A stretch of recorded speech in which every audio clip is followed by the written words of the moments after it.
Have you ever been in that tough spot at work? You know, where getting ahead means compromising your values, like that internal tug of war between ambition and integrity. Oh, yeah. That's what we're going to dive deep into today. How faith and career can not only coexist, but actually thrive together. It's a real balancing act. Totally. And that's why we're looking at this book you brought, The Professional Believer's Guide. It's packed with advice on living out your faith in the workplace. And it's got some pretty compelling personal stories, too. What I found really interesting is how it blends those personal anecdotes with solid biblical principles. Yeah, it's not just about feeling good. It's about a framework for action. Exactly. Okay, so let's unpack this. One of the first things that jumps out is this idea of seeking first the kingdom. It sounds kind of lofty, right? It does. But how does that translate to our everyday work lives? Well, think about it this way. Most of us have goals, right? Hit that sales target, get that promotion, finish that project. That's like seeking our kingdom. Yes. This principle flips the script. What if we put our values, our faith at the forefront of our decisions, almost like a guiding North Star? Okay, yeah. You know? And I can see how that could lead to some tough choices. The book tells this story about the author's mom really drilling that God-first mentality into her. But it wasn't about neglecting work, was it? Not at all. Was it? Like, how did that? It's more about understanding that your work flows from your values. And that actually ties into this concept that resonates with a lot of folks, whether they're religious or not, this idea of vocation as a calling. Have you ever felt that way about your work? Like it's more than just a job? Oh, yeah, yeah. I've definitely had moments where I felt that spark, like, this is what I'm supposed to be doing. But to be honest, there are other days where it's just like, get me out of here. All right. It's not always easy to connect those big picture values to the daily grind. Absolutely. And that's where the challenge lies, you know? The book really pushes you to think, what does seeking first the kingdom look like in your specific field? What compromises might you need to avoid? What opportunities might it open up? Yeah, that's something for everyone listening to ponder. But the book doesn't stop there, does it? It goes deep into this whole question of identity, knowing who you are and whose you are. And there's this intense story about a shaking mango tree. The mango tree dream. Yeah. Yeah. For the author, it was like a wake-up call. She was achieving success, but she felt this inner disconnect. The dream helped her realize her work was actually pulling her away from her core values. It's a powerful reminder that sometimes our outward achievements don't match our internal state. Have you ever felt that way? Like maybe you're hitting milestones professionally, but you're not truly fulfilled? For sure, for sure. It's like you're on a treadmill, just going through the motions, but not really living in alignment with what matters most. Yeah, I get that. And the book really dives into the idea of finding your identity in something bigger than yourself, right? Being chosen, loved, forgiven, equipped. Those are pretty powerful words. Powerful words. And they're not just feel-good affirmations. They're truths that can shape how you approach everything, from handling criticism to celebrating successes. Okay, so let's get practical for a second. If someone's listening and thinking, all right, but how does my faith actually change how I interact with my colleagues day to day? What would you say?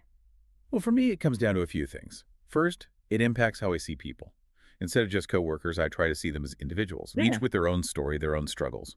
And second, it shapes my reactions.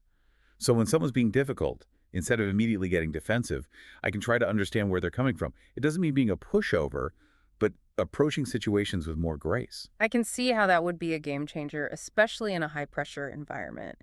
You know, one of the things that struck me was the book's take on humility. It's not just about being meek or self-effacing, is it? No, it's not. It seems more nuanced than that. Right. The author actually tells a story about being offered a promotion that she felt other colleagues deserved more. She wasn't trying to be a martyr. She genuinely felt they were more qualified. What's fascinating is that research in psychology backs this up. Humility, when it's genuine, isn't about diminishing yourself. It's about having accurate self-awareness. And that's actually linked to strong leadership and better decision-making. I would never have connected humility with good leadership. It's always been presented as sort of a passive virtue. It's a common misconception. But think about it.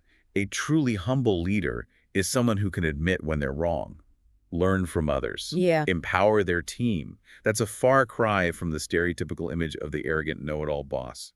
So it's almost like humility gives you the freedom to learn and grow, which ultimately makes you more effective. That's a cool insight. Now, there's another phrase that pops up a lot in the book, and I gotta admit, it's one I hear thrown around a lot in general, but don't always grasp. being salt and light.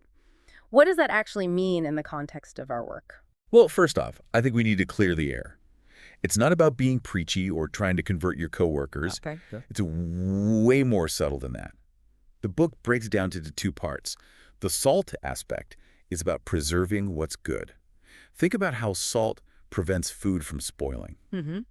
In the workplace, that might look like upholding ethical standards, being honest in your dealings, speaking up against injustice, being a force for good in a system that doesn't always prioritize it. I love that analogy. It's like you're adding a bit of that preservative to the workplace culture, Right. keeping things from going sour. And then there's the flavor aspect of salt, too. It makes things more enjoyable, right? So how can you bring that to your work? Maybe it's being positive, encouraging your colleagues, celebrating wins, just making the atmosphere more pleasant. These might seem like small things, but they can have a ripple effect. Oh, I've worked in places where that flavor was definitely missing. And let me tell you, it makes a huge difference. Yeah. But then there's the whole light part of the equation. What's that about? Shining a spotlight on everything. It's more about exposing darkness. The author tells the story about confronting a colleague who was spreading rumors about another coworker. That took courage, but it was about shining a light on a harmful situation. And sometimes that's what we're called to do, to speak up against injustice, to challenge unethical behavior, even when it's uncomfortable. I'm getting the sense that this whole salt and light thing is less about grand gestures and more about those daily choices, those small acts of courage and kindness that add up over time. Absolutely. It's about being intentional with our words and actions, Yeah. realizing that even seemingly insignificant things can have a big impact. And speaking of impact, that leads us to another big theme in the book, integrity. The story about being offered the test answers during a competition, man, that one really hit me. It's that classic gut check moment, isn't it? It is. And I think a lot of people, especially in today's world, might be tempted to take the easy way out in that situation. Yeah. Everyone else is doing it, or it's just a small thing. But the book is adamant that integrity is about alignment. Your words and actions need to match up. Mm-hmm. And that consistency builds trust, not just with others, but with yourself too. It's like that saying, character is who you are when nobody's watching. But the thing is, those little compromises, even if they seem harmless at first, can snowball. Before you know it, you're doing things you never thought you would. Exactly. And the book gives a real-life example of this. The author talks about refusing to alter a report, even though her boss was pressuring her. It was a risky move, but in the end, her honesty protected her.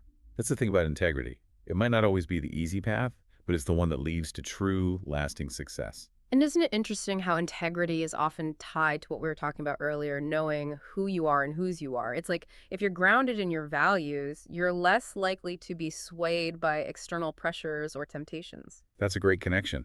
It all ties together. When you know what you stand for, it's easier to stand firm. So true. Okay, we've covered seeking first the kingdom, knowing your identity, humility, being salt and light, and integrity. Whew. It's a lot to digest, and there's so much more to this book. There is. I feel like we're just scratching the surface. We are. And there are even more practical principles and inspiring stories to come. Okay, well, let's take a quick break, and we'll dive into those in the next part of our deep dive. Welcome back. We're continuing our deep dive into the Professional Believer's Guide, and I'm excited to pick up where we left off. Me too.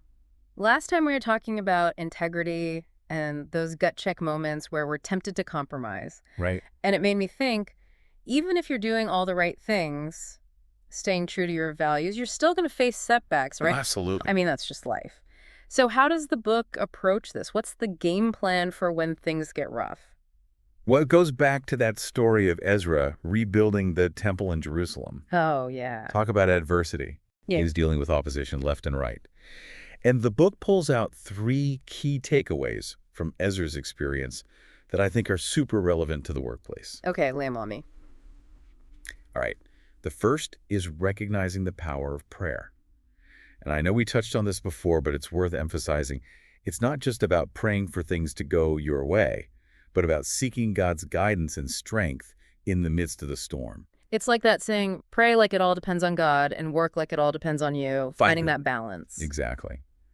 And the second element, which might surprise some people, is the importance of understanding your authority and responsibility. So Ezra was appointed by the king to rebuild the temple, and he drew strength from that authority when he faced resistance. So in a work context, it's about knowing your role, your boundaries, your limits. Right.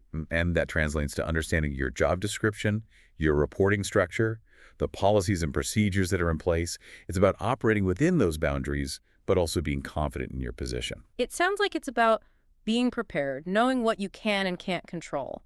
Not just in a spiritual sense, but in a practical, here's my job, here's what I'm accountable for kind of way. Exactly. And the third element, which might seem even more mundane, is documentation.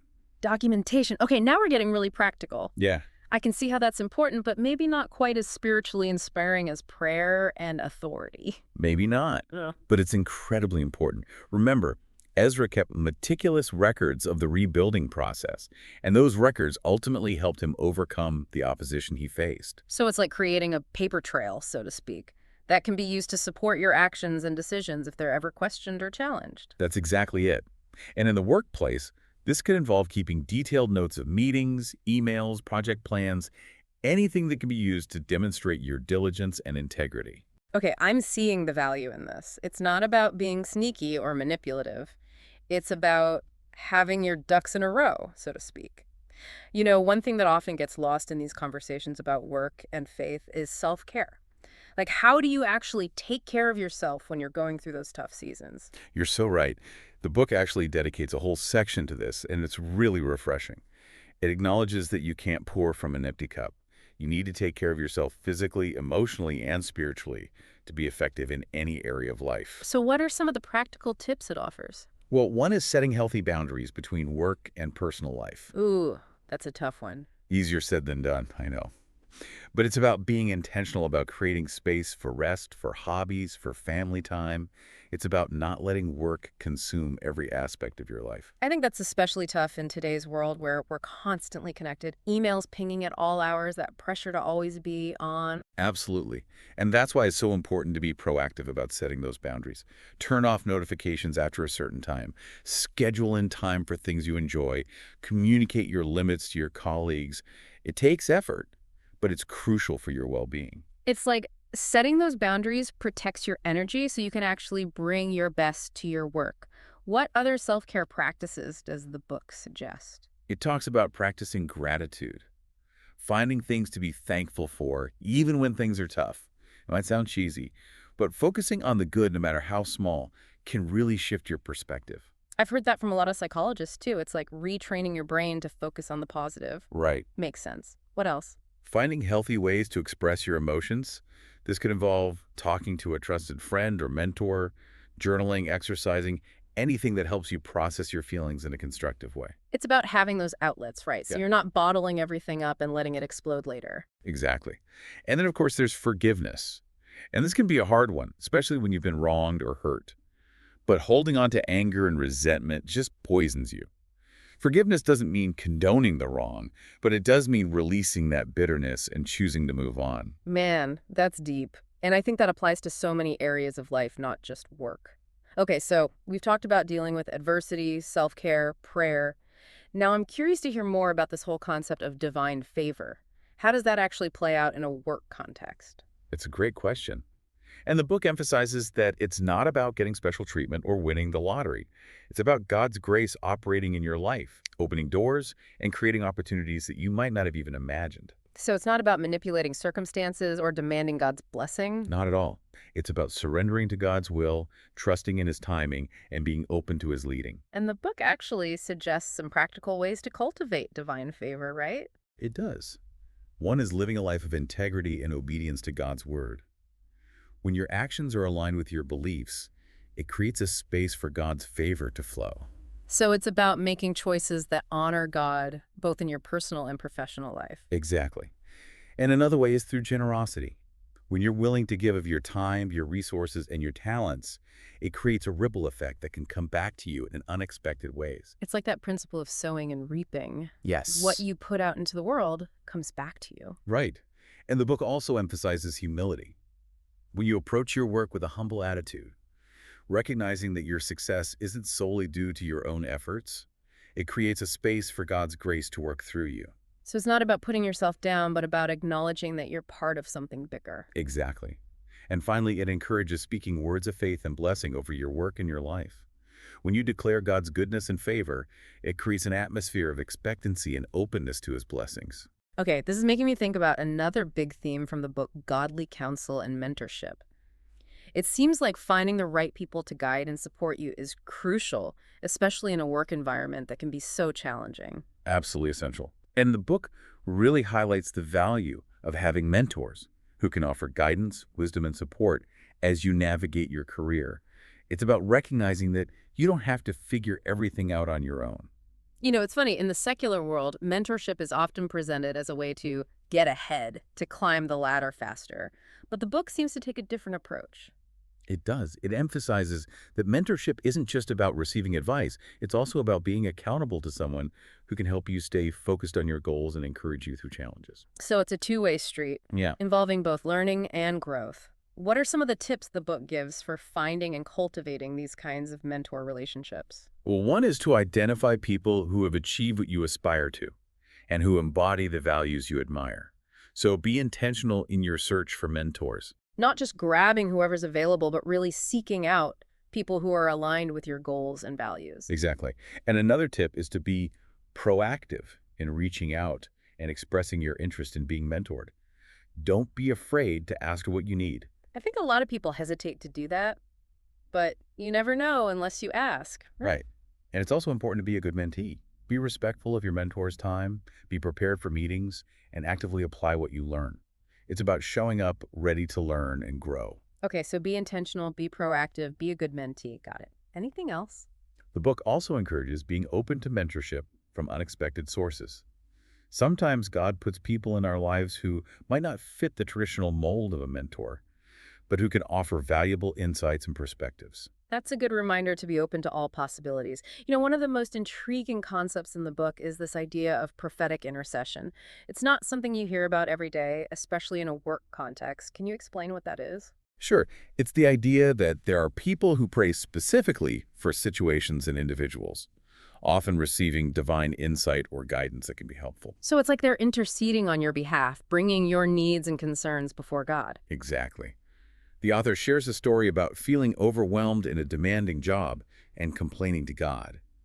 Later, her prayer partner revealed that God had heard her and had a plan. That's amazing. It's like having someone in your corner, spiritually speaking, who's fighting for you and praying for you, even when you don't have the strength to do it yourself. And the book emphasizes that prophetic intercession isn't about predicting the future or controlling outcomes. It's about seeking God's will and praying in alignment with his plans. So it's about being a conduit for God's grace and wisdom. How do you even find these prophetic intercessors? The book suggests asking God to lead you to people who have a heart for prayer and who are sensitive to the Holy Spirit's leading. So it's about being open to God's guidance in this area. Yes.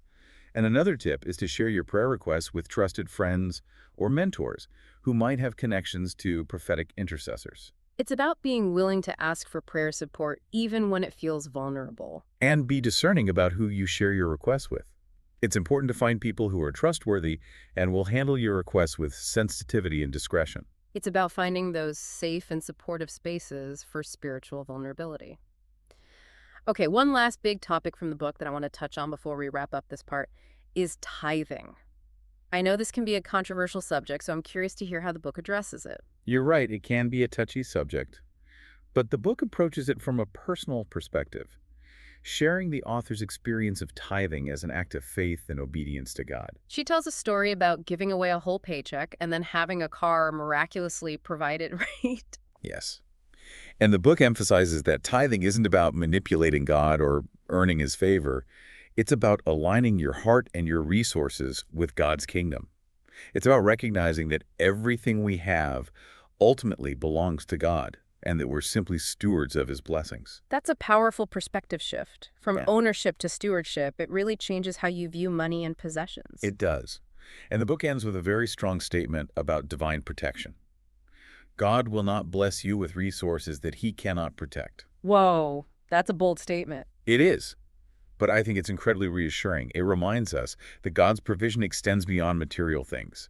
It's about his constant presence and guidance in our lives, even in the midst of our careers. And that protection isn't just about physical safety. It's about emotional, mental, and spiritual well-being. It's about knowing that God is with us every step of the way, guiding us, strengthening us, and providing for our needs. Exactly. It's about having that deep sense of peace and security, knowing that no matter what challenges we face in the workplace, God is with us. Wow, that's incredibly encouraging.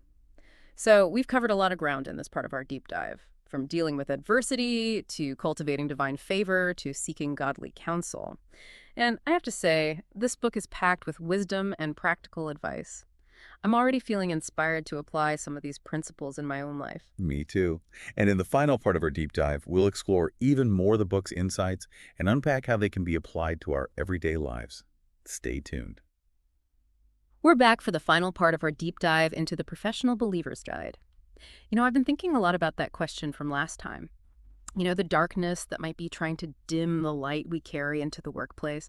It's pretty profound when you stop and consider it. It is. Yeah. And the book doesn't shy away from that imagery. It really digs into what those forces of darkness might look like in a professional setting.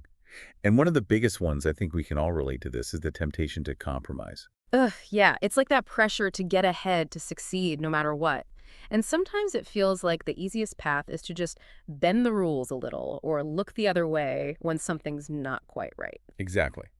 And it might seem harmless at first, you know, but the book argues that those compromises, even the seemingly small ones, can start to chip away at your integrity. It's like a slow erosion. You might not even realize it's happening until you're feeling really disconnected from your values. It's that classic slippery slope. One little compromise leads to another, and before you know it, you're miles away from where you started. So how do you combat that? How do you stay grounded when the pressure's on? Well, the book offers a couple of powerful strategies. One is to surround yourself with a supportive community, people who share your values, who can encourage you to stay true to yourself, even when it's tough. It's like having those accountability partners, people who can call you out when you're starting to drift, but also celebrate with you when you're living in alignment with what you believe. Exactly. And the other strategy, which might sound a bit cliche but is so important, is to regularly remind yourself of your why. Why are you doing what you're doing? What are your ultimate goals? I think that's a really powerful exercise for anyone, regardless of their faith. Like, if your primary motivation is external validation or money or status, you're going to be more susceptible to compromise when those things are threatened. You hit the nail on the head. Mm. But if your why is rooted in something deeper, something more intrinsic, like your faith and your desire to honor God with your work, then you've got a much stronger foundation. It's like that internal compass that keeps you pointed in the right direction, even when the storms are raging around you. Another form of darkness that the book talks about is fear. And I think this is something that resonates with a lot of people, especially in the workplace. It's huge. Fear can be so paralyzing. It can keep us from taking risks, sharing our faith, or even just speaking up for what we believe in. It's like that voice in your head that says, don't rock the boat, or what do people think, you're weird? It can be so hard to overcome that. It can. And the book breaks down a few specific fears that can show up in the workplace. One is the fear of rejection. Oh, yeah, that fear of being judged or ridiculed for your beliefs. I think that's especially potent in environments where faith isn't openly discussed or embraced. Absolutely. And that fear can lead to silence, to hiding your faith, to avoid potential conflict or discomfort. It's like you're dimming your light to fit in, to avoid making waves. So how do you deal with that? How do you find the courage to be yourself, even when it feels risky? The book encourages reminding yourself of God's love and acceptance.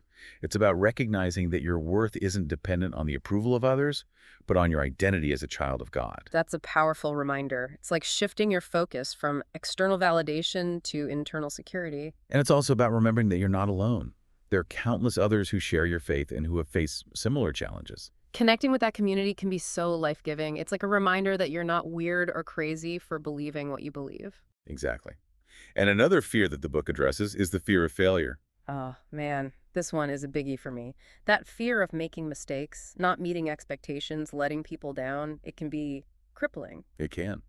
And it can show up in all sorts of ways. Perfectionism, people-pleasing, a reluctance to take risks. It's like you're so afraid of failing that you end up not really living at all. And the book offers a really helpful reframe for this fear. It encourages seeing failure not as a sign of weakness, but as an opportunity for learning and growth. It's that whole growth mindset idea, right? Embracing the fact that setbacks are inevitable, but they don't define us. And the book also reminds us that God doesn't expect perfection from us. He values our effort, our willingness to learn, our dependence on Him. That's so comforting. It's like permission to screw up, to not have it all figured out.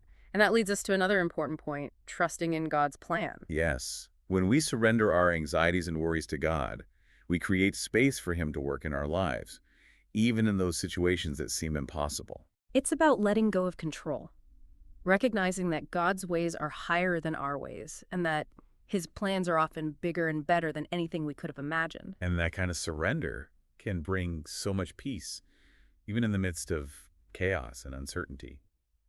One topic that the book addresses that might be a little outside the box for some people is this idea of spiritual warfare. Yeah, this is definitely a concept that can be a bit intense, especially in a work context.